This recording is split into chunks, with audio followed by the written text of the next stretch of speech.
Are you satisfied with your understanding of sustainability? If not, like me, imagine a journey together, a pluralistic one, with innovators, startup, academia, NGO, all together looking for solution to the greatest challenge of our time.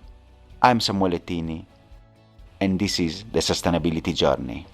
Welcome to another episode, and today we are going now to one region that is really at the forefront and trying to become a champion of sustainability, the Middle East, and we do it with someone that is discussing impact, is working with companies, and is also a B Corp enthusiast and ambassador. We are doing with Nadine Zidani, who is the CEO and founder of MENA Impact.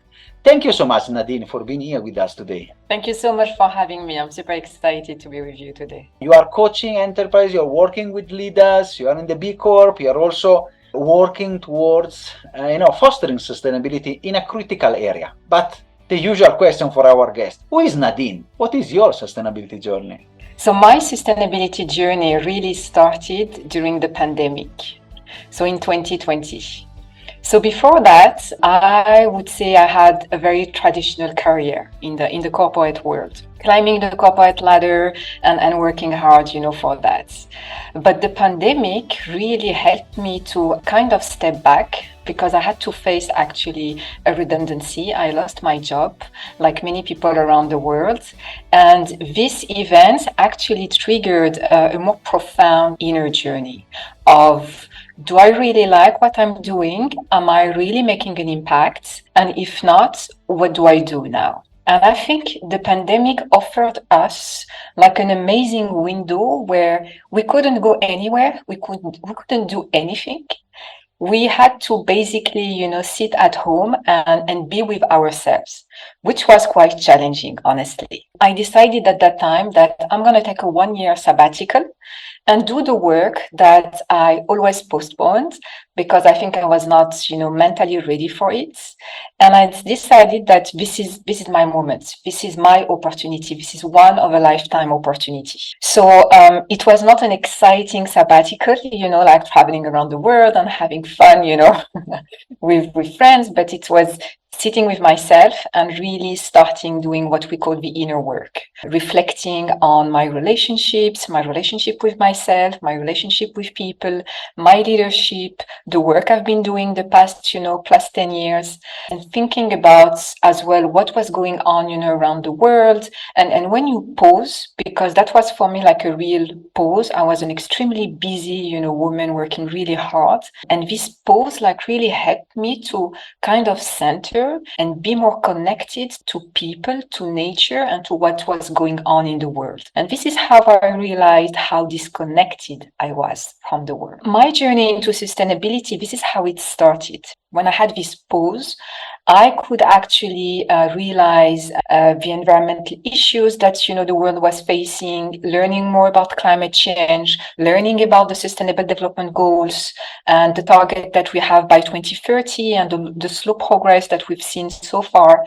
And all of that combined could actually help me as well realize the major role of the business, because I'm a business profile. I've been working in businesses for many years.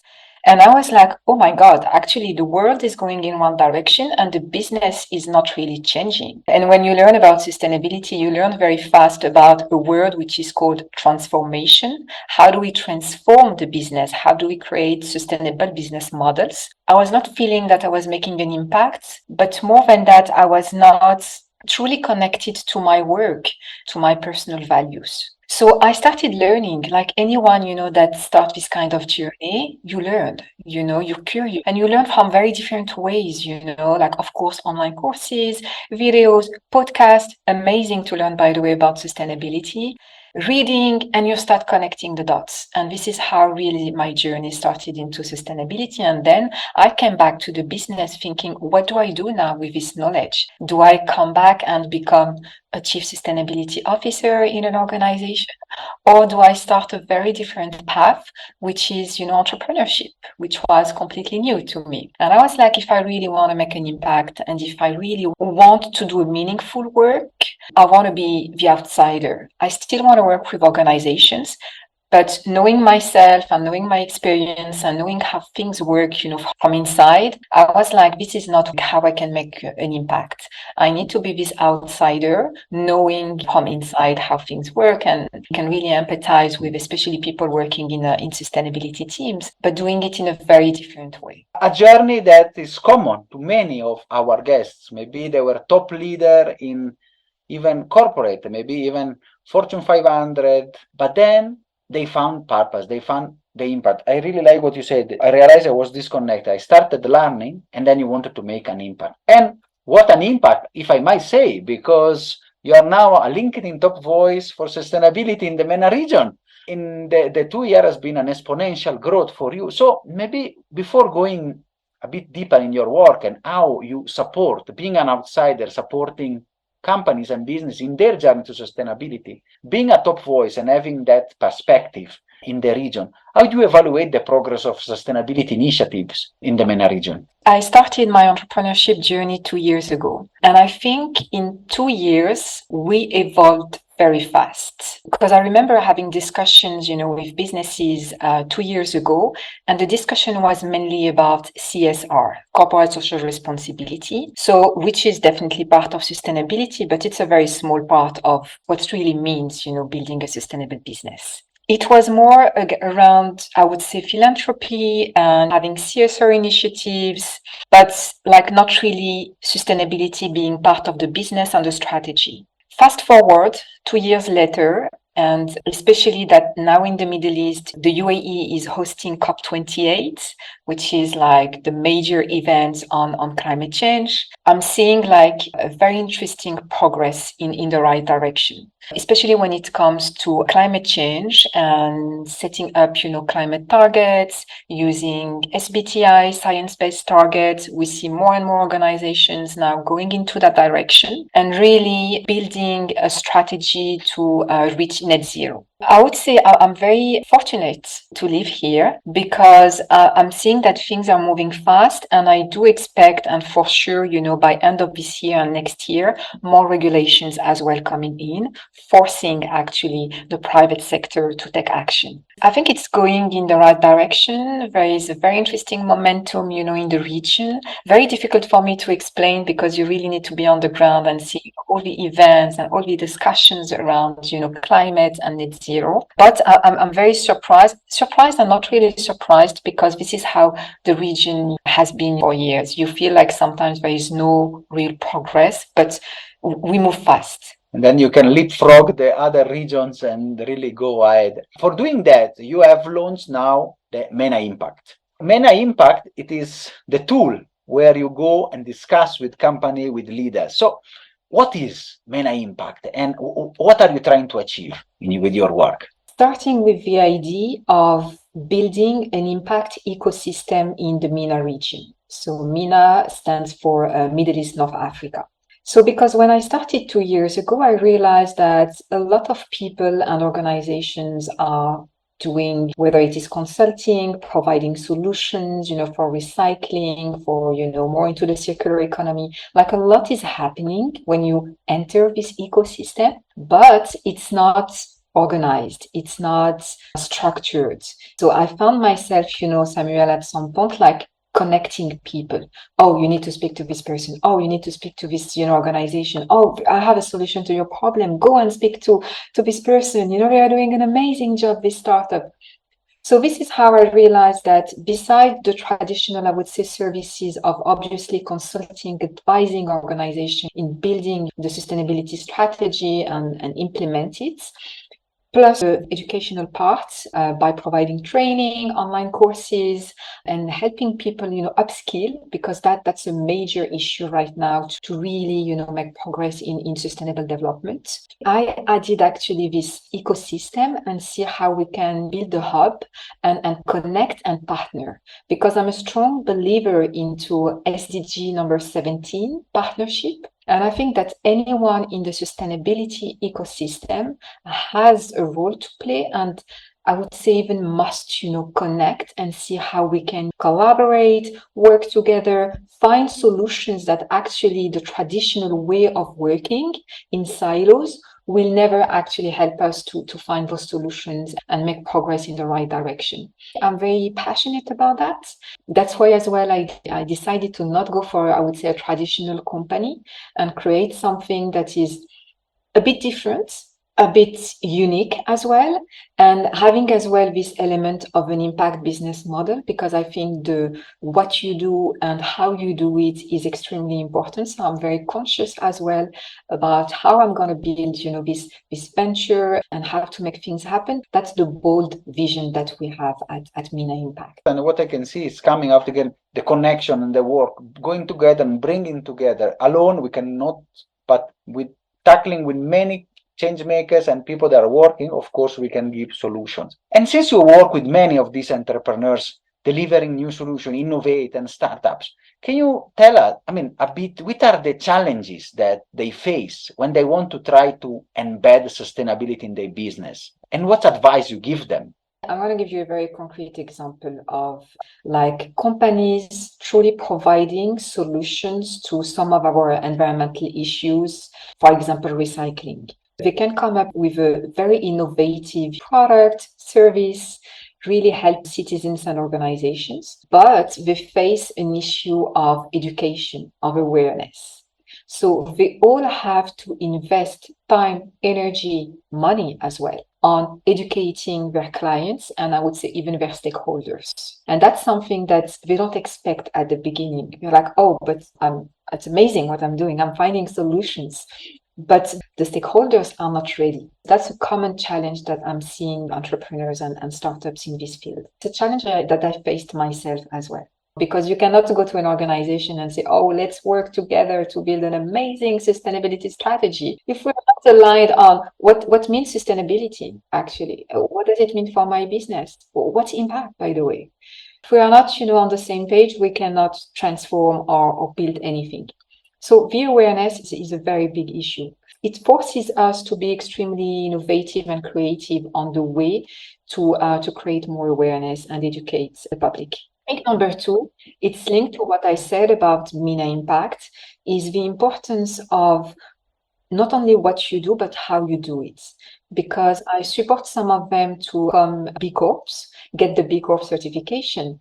And for, doing what we call the BIA, the Business Impact Assessment, they realized that, they missed actually so many things about the way they are doing their business and actually the impact, positive negative, they are having by just, how they run their business. That's an eye-opener for them. And you mentioned B Corp. This is something also we discuss a lot in the podcast, and we want to go on that. But going a bit deeper in your work, can you give us some example now that you have been working in this space where you have seen positive change and your work had really catalyzed this journey, and then something that you are really also proud of it? Honestly, it's not really the end results that matter, but it's more for me the relationship, because I'm building very long relationships with clients. So I'll give you an example of lately I had an amazing discussion with a big company and the executive team and the CEO. And when you have people in front of you telling you like,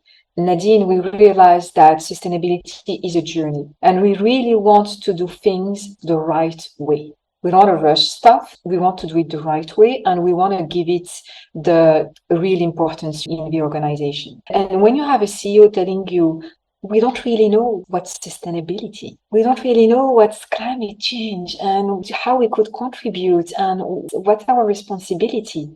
I really love it, Samuel, because this is how you really start a transformation. We want to do it step by step. Number one, we learn. Number one, we really spend time, as a team and as a leadership team to learn and to know what are our responsibilities. And then we can move forward and, think about a strategy and a plan for the next 2 to 3 years, clear targets, KPIs, and so forth. And that's for me a success, because usually people kind of tend to rush and don't spend really this time to learn, to rethink about their purpose, because you can have an amazing business. The purpose does not really include any environmental and or social impacts. And you can, do an amazing sustainability report and try to minimize your impact, but you're not building a sustainable business model, let's be honest. So when you have people that are open to change, open to learn, for me, that's amazing. And especially when it comes from the leadership team, because this is how the change is going to really happen and can cascade down, in the organization. So that's for me how I really measure success, because it's very difficult, in sustainability to say, oh, this company has done this, or we've done that, or I can't measure success by sustainability report. But is it really measuring success? I'm not sure. But for me, like the real success will be when I see more and more B Corps, for instance, in the region, when we see organization, rethinking their purpose and shifting, changing the business model. That's success. Very interesting perspective, Nadine. I really liked the way you put it. It's not business as usual where you have the profit and loss, and that is the number that can give you success, but it's really the journey and see also the transformation and the work together. And especially I can see when you start from Sustainability 101, as you said, that is where you can really unlock change. And you have mentioned B Corp, which is an interesting way, also, I can think, starting point for company to learn with the B impact assessment, to be aware of the many complexity of what entails, becoming a sustainable, a regenerative business. And we know that in the Middle East, B Corp is still at its infancy. We hosted one of the first B Corp in one previous podcast, Marmalade Fish and others. Well, I want to ask you, since you are now also spreading a bit the movement in the area, why do you see the trends? Are companies really seeking for certification? Is something also consumers are aware of? How do you see the movement evolving in this crucial area of the world? I am very passionate about B Corp because I discovered B Corp in 2020. I immediately, connected with the movement and the purpose of this nonprofit organization. And my first reaction was like, oh, let me check how many we have in the Middle East. And when I did my research and I found actually Marmalade Fish, which I know Sami, the founder, very well. And I contacted him and I said, hey, I found you, you're a B Corp. How amazing is that? And he told me, like, listen, Nadine, we are the only B Corp certified company in the whole, region. That was back in 2020. And I was shocked because I was like, there is absolutely no reason why we should have just one. Doesn't make sense. Why a whole region is completely, in a way excluded from this movement, which is supposed to be an international movement. So this is how, my role as an ambassador started in the MENA region, because I wanted people to connect with the movement. It's not really about getting, first the certification, but understanding what's this movement about, completely redefining the economic system, thinking about more regenerative, inclusive, equitable, economic system, how it is connected to climate, why is it so important to think about that. So I really wanted people to understand the movement and be as excited as I am to join the movement. So I'm doing a lot of awareness on using social media. Social media is an amazing tool for that. Using my podcast, as you are doing as well, Samuel, inviting people, inspiring, telling the stories of other B Corps in the world. And trying to get, as well, this excitement and this, I want to be part of it. I want to be part of it and see the region, the movement growing in the region. So that's one of really my, I would say, a mission as part of MENA Impact is leading the way and structuring the movement in the region. So I said 2020, we had one. Now we have 9 B Corps in the Middle East, which is amazing. We have 4 of them in Saudi Arabia. So it's slowly actually happening. But we definitely need more awareness. We need as well more support from B Lab because it's more challenging when you don't have, a B Lab office in the region. We are slowly, getting there, and I'm going to continue the awareness. And for me, again, coming back to your question about success, 2 years ago, when I was having the discussion with companies, SMEs about B Corp, people look at you and say, oh, okay. Yeah, okay. Not very interested. I don't know. Or maybe it's the way I was explaining it. I don't know. Now it's very fascinating because sometimes I just have like a quick chat with a business and say, hey, I think you are an excellent candidate for the B Corp certification. Check it out. 2 months later, I have them contacting me and saying, "Oh, Nadine, we started the BIA. Yeah, we want to be a B Corp." By just having 5 minute discussion. So that's how I measure success. That's how I measure the effectiveness of awareness and building credibility as well, and supporting businesses in this journey. And it's something that also I can see also in Africa happening. So especially from like the court that was there in 2006 and 7, the first original court of B Corp, how the movement has spread.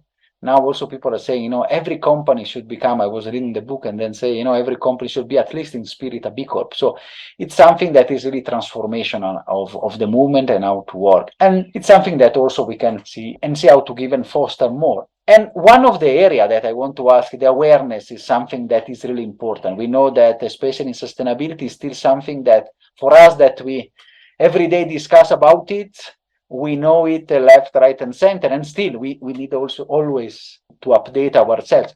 But for people that are not yet in the journey, awareness is still important. And you have used a mean that is the same that we are using now, the podcasting and the discussion with your Sustainable Changemaker podcast.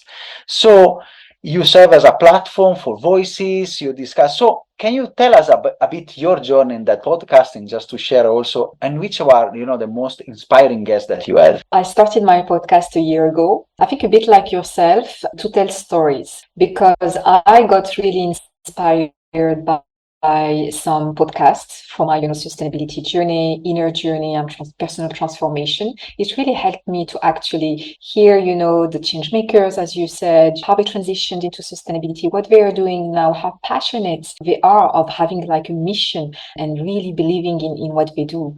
We don't have many podcasts. We have to create a little bit more awareness on sustainability matters. I was like, let me do a podcast, but my audience will be mainly the Arab world. I want the Arab world to connect with amazing stories from all around the world and get inspired to take action. So this is how I started the podcast. And obviously the first topic, that I was so passionate about was B Corp. And at that time we didn't have many, media discussions, around B Corp. I was like, oh, let me go knock the doors of some inspiring B Corps, different industries that can actually relate. So for instance, luxury hotels, I have many hotels in the regions, and I felt that it was an amazing opportunity to have, this person from the UK explaining their journey, and then to a luxury, fashion brand as well, that people know the brand, they can relate to it and know a little bit more about the background, the story, and how we are starting this sustainability journey. So yeah, very different people, very different industries. So people can learn about it, they can share experiences and challenges and why they started this journey in the first place, and get out of it a tool, a framework, an action to do. Then they can go to the B Corp website and start searching and eventually do the BIA. That's how I started actually the podcast. A couple of months ago, I rebranded the podcast to Impact Talk because I really wanted to focus more on the stories. We need storytelling to inspire people.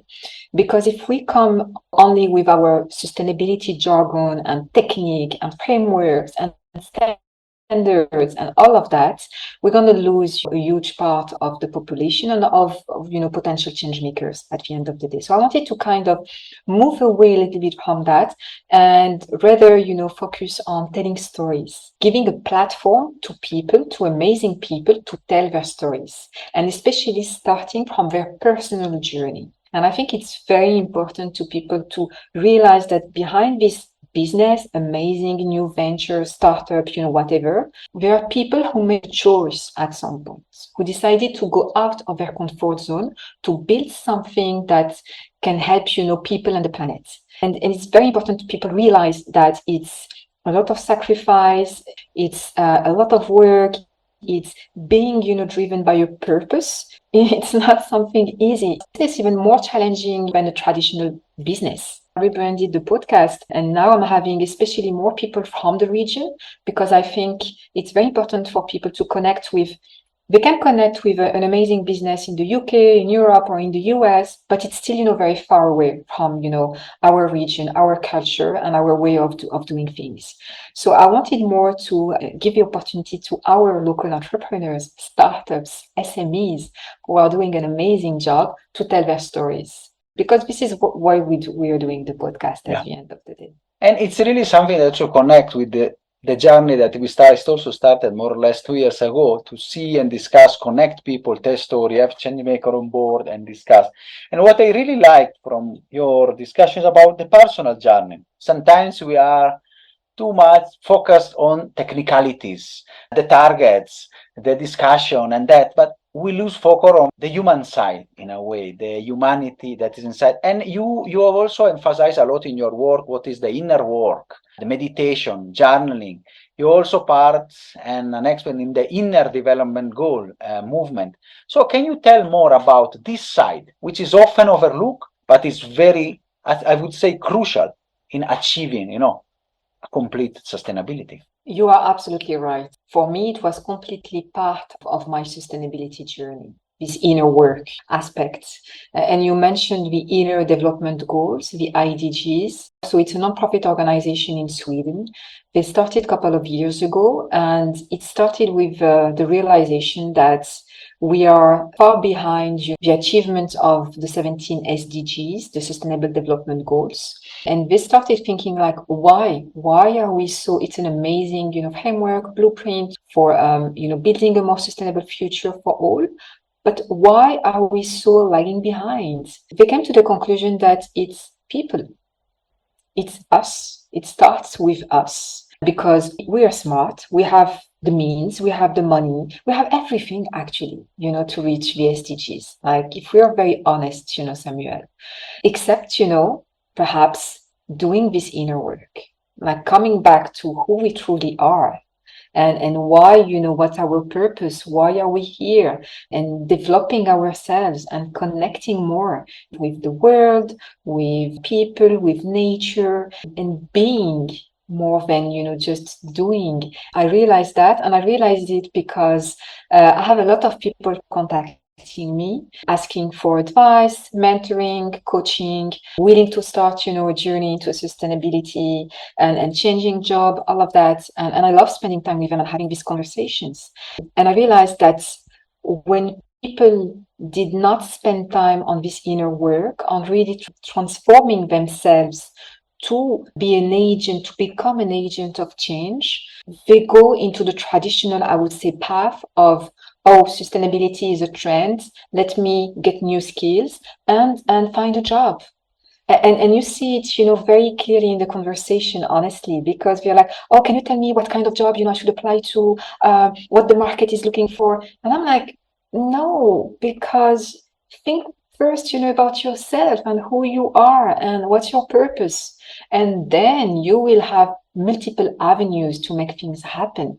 A job, of course, becoming an entrepreneur, working for an NGO. I mean, you have infinite possibilities, but start by yourself. Work on yourself and know your purpose, and then search for a job or an opportunity. For my journey, and I was fortunate enough to meet so many people, I realized that there is actually this slight difference in the approach that can actually make a huge difference in their impact. It's really important. When you were discussing, you can really see sustainability cannot be treated like business as usual. So it's another trend. So I jump in. It is not a bandwagon or a fad. It's something that needs to stay and need to have anchor also in your values. And if your values, they don't change and the way you see the world does not change, you will not be convinced in doing things in a different way. So I think that is also crucial, no? The human side, let us say the inner journey towards sustainability and finding purpose. So I really enjoyed the wonderful episode. And as always we say with our guests, we want to stay here many, many hours to tap from your wisdom and really learn from your work and your experiences. But as usual, we will see maybe where MENA Impact is gone, maybe in future episode in 1 year or two, and see where you've taken the region becoming. And I want to ask now that we are almost approaching the end of the episode, our question to our change makers, people like you that they found a purpose. You have sacrificed, if you look at it with the traditional lens, a promising, a wonderful career in the corporate world, big names are in your curriculum, top corporation, to go and work for impact. Which advice do you want to give to our audience? I think it's, as you said, it's crucial. If you really want to make an impact, you need to understand that the work starts with you. Because an impact is not only about the work you do, is how you interact with people, how you behave, the energy that you give, on a day-to-day basis, to people around you. It's many things. And I think the more we spend this time, with ourselves and doing this work, the better, the world will be. I know it sounds a little bit cheesy, but it's very important. At the end of the day, Samuel, I believe it's not really about what we do, but more about who we are. And the more I'm, aligned with myself, the more I live, by my values, the more I'm content and at peace, I'm making an impact. I'm making a huge impact. Of course, you can add to that, the work you do and decide, to start a journey into sustainability. But as you said, there is this inner sustainability that is the prerequisite for me. So it does not really matter what you do, but once you are very, very aligned, very much at peace, whatever you do, you will make a positive impact. And I can really see the passion and also the peace that you have, and also how you can transmit and work this passion to other people.